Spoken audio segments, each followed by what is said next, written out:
Hi உறவுகளுக்கு வணக்கம். நான் என்னுடைய வீட்டில் வளர்க்குற என்னுடைய செடிகளை பற்றி தான் அவங்களோட ஷேர் பண்ண போகிறேன். நான் என்ன டிப்ஸ் ஃபாலோ பண்ணுறேன்னு நான் உங்களுக்கு சொல்கிறேன்.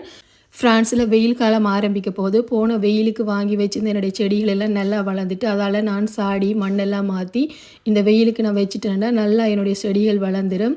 நான் இப்போ என்னுடைய சமையலுக்கு பாவிக்கிற பொருட்களை வச்சு தான் நான் இந்த செடிகளுக்கெல்லாம் உரம் கொடுப்பேன். அதாவது உள்ளி, வெங்காயம், அதுகளோட தோல் எடுப்பேன். அதாவது முட்டையிடக்கோது அதுகளையும் எடுத்து வெயிலில் நல்லா காய வச்சுடுவேன்.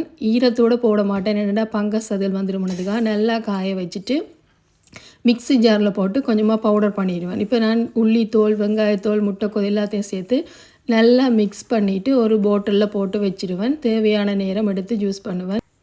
இதை நீங்கள் எல்லா செடிகளுக்குமே ஜூஸ் பண்ணலாம். நல்ல ஒரு க்ரோத் கிடைக்கும். மாதத்தில் ஒரு தடவை 2 ஸ்பூன் 3 ஸ்பூன் அளவுக்கு எடுத்து அந்த மண்ணில் போட்டுட்டிங்கன்னா நல்ல ஒரு வளர்ச்சி கிடைக்கும். நான் இதை தான் என்னுடைய செடிகளுக்கெல்லாம் யூஸ் பண்ணுறேன். இப்போ நான் என்னுடைய செடிகளில் இருக்கிற மண் எல்லாத்தையும் கிளறி விட்டு அந்த கொஞ்சம் வேர் பகுதிகளில் இந்த உரத்தை போடக்கூடிய மாதிரி சைட் பக்கங்களெல்லாம் மண் எடுத்துகிட்டு கொஞ்சம் நடுப்பகுதியாக இந்த உரத்தை நான் போட போகிறேன். அதை போட்டுட்டு இந்த மண்ணால் மூடணும். அதால் நான் ஒரு சைட்டாக்கி மண்ணை தண்டிட்டு இப்போ ஒரு 2-3 ஸ்பூன் அளவுக்கு நான் என்ன எடுத்து வச்சுருக்கிற உள்ளிக்கோது, முட்டைக்கோது, வெங்காயத்தோல் எல்லாத்தையும் மிக்ஸ் பண்ண கோது எல்லாத்தையும் எடுத்து ஒரு 2-3 ஸ்பூன் அளவுக்கு போட்டுட்டு இந்த மண்ணை நல்லா மூடி விடுறேன்.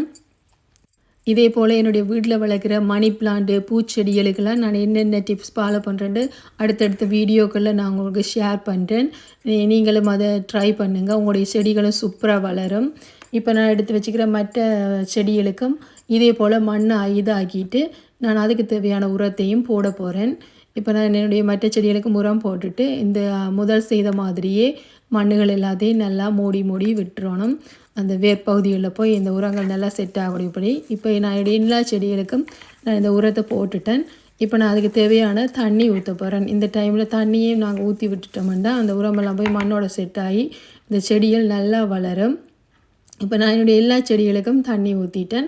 அதே போல் என்னுடைய செடிகளில் இருக்கிற வேர்பகுதிகளுக்குள்ள தண்ணி இம்போர்ட்னா அதே மாதிரி என்னுடைய செடிகளுடைய இலைப்பகுதிகளுக்கு நான் நல்ல வடிவாக தண்ணி ஸ்ப்ரே பண்ணி விட்டுருவேன். இந்த இலைகளில் டஸ்ட் அதுகள் இருக்கிறபடியாக டெய்லி ஸ்ப்ரே பண்ணி போடும்போது இந்த இலைகள் நல்ல ஃப்ரெஷ்ஷாக நல்ல ஒரு க்ரோத் கிடைக்கும்.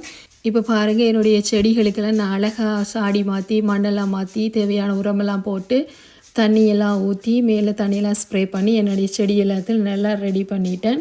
இப்போ இந்த வெயில் காலத்தில் என்னுடைய செடிகள் சூப்பராக வளரும். இதே மாதிரி என்னுடைய மற்ற செடிகளுக்கும் என்ன டிப்ஸ் ஃபாலோ பண்ணுறேன்னு நான் உங்களுக்கு சொல்கிறேன் அடுத்தடுத்த வீடியோக்களில். என்னுடைய வீடியோ உங்களுக்கு பிடிச்சிருந்தா லைக் பண்ணுங்கள், ஷேர் பண்ணுங்கள், மறக்காமல் சப்ஸ்கிரைப் பண்ணுங்கள். பாய்.